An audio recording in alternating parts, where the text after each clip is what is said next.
इंसान विधाता की बनाई हुई सबसे शानदार रचना, जीवों में सबसे बुद्धिमान प्राणी। इंसान अपने स्वभाव के अनुसार सर्वप्रथम खतरे को ही खत्म करता है। अपने इस स्वभाव के कारण वो अपनी और अपनों की रक्षा करता है। कई बार यही स्वभाव कारण बनता है कयामत का। नहीं, किसने किया ये सब? कौन है इस सब का जिम्मेदार? तुम हो इसके जिम्मेदार। तुमने किया है ये सब। तुम में अपार शक्ति है। तुम्हारी शक्तियों की ना कोई हद है ना कोई सीमा। तुम चाहते तो रोक सकते थे ये सब, लेकिन तुमने गलत चुनाव किया। तुम्हारे एक गलत चुनाव के कारण ही हुआ है आरंभ एक कयामत का। दिल्ली, जिसका रखवाला है परमाणु। दिल्ली के क्राइम ग्राफ को नीचे लाने के लिए परमाणु की निगाहें हर समय दिल्ली पर रहती है। परमाणु की निगाहों से कोई भी अपराधी बच नहीं सकता। अचानक प्रोबॉट का संदेश परमाणु के कानों में गूंजा। परमाणु, एनसीआर क्षेत्र में एक हलचल देखी गई है। पता नहीं ये क्या है, पर ये बहुत तेजी से आया और अब स्थिर खड़ा है। प्रोबॉट, तुम्हें क्या लगता है क्या चीज हो सकती है? कुछ भी हो सकता है। कोई छोटा विमान, या तुम्हारी तरह कोई उड़ने वाला मनुष्य, या फिर कोई अत्याधुनिक मिसाइल। ठीक है प्रोबॉट, मैं देखता हूं। मुझे वहां की लोकेशन भेजो। प्रोबॉट की बताई लोकेशन पर पहुंचकर चौंक गया परमाणु। मैं इसे जानता हूं प्रोबॉट, इसके बारे में बहुत सुना है, पर इससे कभी मुलाकात नहीं हुई। ये यहाँ क्यों आया है इसका मैं पता लगाता हूँ। कौन है ये? ये है iron man. Hello mister Stark, Bharat में तुम्हारा स्वागत है। हेलो वंडरमैन परमाणु, तुम्हें देखकर खुशी हुई। मिस्टर स्टार्क, भारत में अचानक आने की कोई वजह जानने की इतनी भी क्या जल्दी है परमाणु? ऐसा समझो वजह यही है कि मैं तुम्हें नीचा दिखाने आया हूँ। तुम्हें जताने आया हूँ कि मैं तुमसे ज्यादा ताकतवर हूँ। बहुत सुना था तुम्हारे बारे में कि बहुत मजाक कर लेते हो। आज देख भी लिया, तुम्हारा मुंह बहुत ज्यादा चलता है। लगता है अब तुम्हारे पैर के साथ तुम्हारा मुंह भी तोड़ना पड़ेगा। इतने में ही आयरन मैन परमाणु पर हमला कर देता है। माफ करना परमाणु, लेकिन ये जरूरी है। अब इस दुनिया को खत्म होने से केवल तुम ब्रह्मांड के रक्षक ही रोक सकते हो। बस मेरा ये प्लान कामयाब हो जाए। ये मजाक कैसा लगा परमाणु? अब वार करने की बारी परमाणु की थी। तुम्हारे बारे में ये भी बहुत सुना है कि तुम बहुत घमंडी हो और तुम्हें बात करने की तमीज नहीं है। आज तुम्हें तमीज सिखानी ही पड़ेगी। तुम्हारा घमंड तोड़ना ही पड़ेगा। एक ही बार में आयरन मैन को परमाणु की ताकत का एहसास हो गया। ओह, जितना सोचा था उससे कहीं ज्यादा पावरफुल है ये। तमीज? मेहमानों के साथ ऐसे पेश आते हो और तमीज की बात करते हो? मिस्टर स्टार्क, मेहमान बनकर भारत आते तो भारत का आतिथ्य कभी नहीं भूल पाते, लेकिन तुम दुश्मन बनकर आए हो तो भारत की फटकार भी कभी नहीं भूल पाओगे। और दुश्मन पर कहर बनकर टूटता है परमाणु। परमाणु की वार से आयरन मैन कई इमारतों को धाराशाही करता हुआ चला गया। तुम्हारे वार से ज्यादा तुम्हारे घटिया डायलॉग से मुझे तकलीफ हो रही है परमाणु। मेरी दो बातें ध्यान से सुनो। मिस्टर स्टार्क, तुम्हें एक मौका देता हूँ, यहाँ से चुपचाप चले जाओ। इसी में तुम्हारी भलाई है। पहली ये कि मैं यहाँ से जाने के लिए नहीं बल्कि ले जाने के लिए आया हूँ, और दूसरी ये कि मुझे धमकी देने वाले बिल्कुल पसंद नहीं। आयरन मैन का ये वार बहुत ज्यादा शक्तिशाली था। ये क्या ले जाने की बात कर रहा है? महायुद्ध का ऐलान हो चुका था। परमाणु, अब मैं तुम्हें एक मौका देता हूँ। चुपचाप हार मान लो या फिर अंजाम भुगतो। एक जंग यहाँ शुरू हो चुकी थी और एक जंग शुरू होने जा रही थी दिल्ली के एक अन्य स्थान पर, जहाँ अपने प्यारे शहर पर नजर रखे हुए था देशभक्त डिटेक्टिव तिरंगा। तिरंगा आयरन मैन और परमाणु की भिड़त में शामिल होने जा रहा था, लेकिन उसे क्या खबर थी कि उसकी भिड़त होने वाली थी कैप्टन अमेरिका से।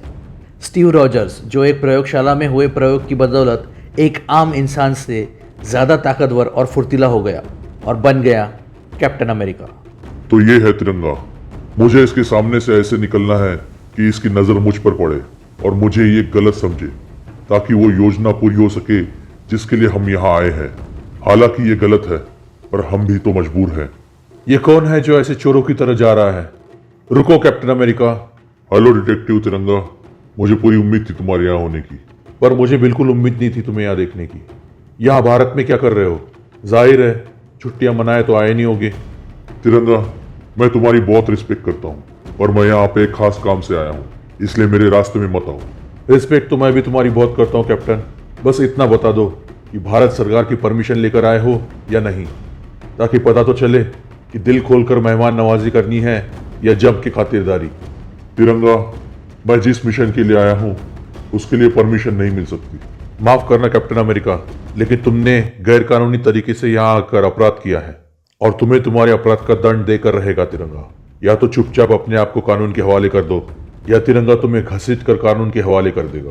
तिरंगा, मुझे बेमतलब की बहस करने की आदत नहीं है। मेरी बात ध्यान से सुनो, मेरे रास्ते से हट जाओ वरना अंजाम ठीक नहीं होगा। अंजाम की फिक्र नहीं, हम तूफानों से खेल लेते हैं। हम वो तीर है जो पर्वतों को चीर कर अपना रास्ता बना लेते हैं। कैप्टन, अब तुम मेरी बात ध्यान से सुनो। अवैध तरीके से यहाँ आकर तुमने देश का कानून तोड़ा है और तिरंगा के रहते कानून से कोई खिलवाड़ नहीं कर सकता, फिर चाहे वो इस देश का कोई अपराधी हो या किसी और देश का रक्षक। तुम्हारी भलाई इसी में है कि तुम चुपचाप अपने आप को कानून के हवाले कर दो। ये बेमतलब की बहस बंद करो तिरंगा। अगर तुम लड़ना चाहते हो तो यही सही। लड़ना तो होगा ही, क्योंकि मैं तुम्हें यहाँ अपनी कोई भी मनमानी नहीं करने दूंगा। टोनी ने कहा था इसके न्याय स्तंभों से दूरी बनाए रखना, और अब लगता है बिल्कुल सही कहा था। इसने तो थॉर की याद दिला दी। इस न्याय स्तंभ को इसके हाथों से दूर रखना पड़ेगा। तुम्हारे इस न्याय स्तंभों को गिराने के बाद तुम्हें हराना ज्यादा मुश्किल नहीं होगा तिरंगा। तुम्हें ऐसा लगता है तो कोशिश करके देखो, शायद कामयाब हो जाओ। मैं यहाँ कामयाब होने के लिए ही आया हूँ, क्योंकि किसी की जिंदगी दांव पर लगी हुई है। किसी एक की जिंदगी की खातिर हजार लोगों की जिंदगी से खेलने का तुम्हें कोई हक नहीं कैप्टन। मैं यहाँ किसी की जिंदगी लेने के लिए नहीं आया हूँ तिरंगा। तुम मुझे गलत समझ रहे हो। तो सही मतलब समझाओ मुझे, क्यों आए हो यहाँ? क्या है तुम्हारा मिशन? मेरा मिशन है सिर्फ और सिर्फ तुम्हें रोकना। बस तुम्हारी जान लेने की इजाजत नहीं है, वरना तुम अब तक मर चुके होते। परमाणु और आयरन मैन, तिरंगा और कैप्टन अमेरिका के बाद एक और शख्स था जो दिल्ली में ही किसी का इंतजार कर रहा था। ये मुझे क्यों रोकना चाहता है? या यूं कहे कि इंतजार कर रही थी, और वो थी अमेजॉन की प्रिंसेस वंडर वुमन। टोनी ने बताया था वो मुझे यही मिलेगी। जब भी कोई स्त्री संकट में हो और मदद के लिए पुकारे तो वो ज़रूर आती है। तो यदि मैं भी मदद के लिए पुकारूं तो वो ज़रूर आएगी।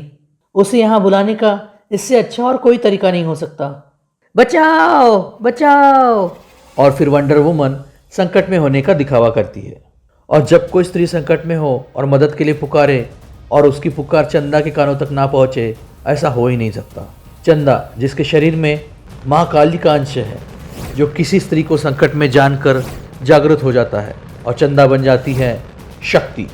शक्ति प्रकाश की गति से भी तेज वंडर वुमन की ओर निकल चुकी थी। क्षण भर भी नहीं लगाया शक्ति ने वंडर वुमन के पास पहुंचने में। आश्चर्य, अभी मैंने मदद के लिए पुकारना शुरू ही किया था और मेरे सामने आ खड़ी हो गई। लगता है टोनी ने मुझे ही सबसे ज़्यादा शक्तिशाली प्रतिद्वंदी दिया है। तुम्हें देखकर लगता तो नहीं कि तुम संकट में हो।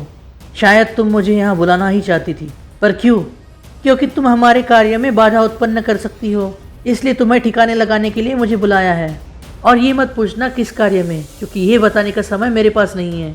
समय कम ही रह गया है, इसलिए सीधा हमला करना ही ठीक रहेगा। मैं तुम्हारे किस कार्य में बाधा बन सकती हूँ? मतलब वो कार्य तो अच्छा होने से रहा, और गलत कार्य शक्ति होने नहीं देगी। गलत कार्य करने वाले को शक्ति केवल शत्रु के नज़रिए से ही देखती है, फिर चाहे वो कोई पुरुष हो या कोई स्त्री। तुम्हें पता नहीं है कि मुझ पर अकारण वार करके तुमने अपने लिए कितनी बड़ी मुसीबत मोल ली है।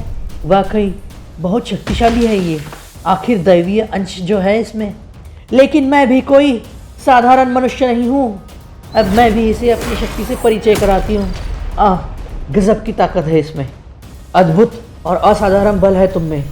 आखिर तुम हो कौन? मैं हूँ princess of Amazon, princess Diana the wonder woman. मैं तुम्हें साधारण मनुष्य समझकर कोई घातक वार नहीं कर रही थी, लेकिन अब मैं घातक वार करने से नहीं चूकूंगी। तुम्हारा नाम पहले भी कई बार न्यूज़ में सुन चुकी हूँ, बस तुम्हें ठीक से जानती नहीं हूँ। शक्ति का ये वार बहुत ज़्यादा शक्तिशाली था। जहाँ तक मैं जानती हूँ तुम जस्टिस लीग की एक सदस्य हो, लेकिन तुम यहाँ गलत इरादे से क्यों आई हो? मुझे नहीं पता तुम्हारा क्या उद्देश्य है, लेकिन मैं उसे किसी भी कीमत पर पूरा नहीं होने दूंगी।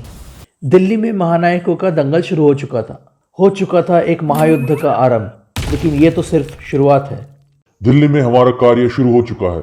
अब उस हरे पहाड़ की बारी है, उसे अपने प्रतिद्वंदी के पास भेजो। क्योंकि अभी इस महायुद्ध का हिस्सा और भी महानायक बनने वाले थे। आसाम का घना जंगल, जहाँ की सुरक्षा का दायित्व गुल्फानों के आखिरी वंशज भेड़िया के बलशाली कंधों पर है, और आज भेड़िया के दायित्व की अग्नि परीक्षा है, क्योंकि इस जंगल को चीरते हुए एक शख्स भेड़िया की तलाश में चले जा रहा है। क्या हुआ मेरे भेड़िया फौज के सिपाहियों और जंगल के वासियों, तुम सब इतने घबराए क्यों हो? और इसका पता भेड़िया को बहुत जल्दी लग गया। भेड़िया देवता, कोई हरा राक्षस आपका नाम लेकर ललकार रहा है। वो पूरे जंगल को तहस नहस करते हुए इसी ओर चला आ रहा है। वो भेड़िए को नहीं, अपने काल को ललकार रहा है। यहाँ अपनी मौत के पास आ रहा है। उसे भेड़िया चाहिए तो उसे भेड़िया जरूर मिलेगा। और बहुत जल्द ही भेड़िया के सामने आकर खड़ा हुआ महाबली हल्क। हे भेड़िया देव, ये क्या भला है? हल्क भेड़िए को फोड़ेगा और भेड़िया तुझे फोड़ेगा।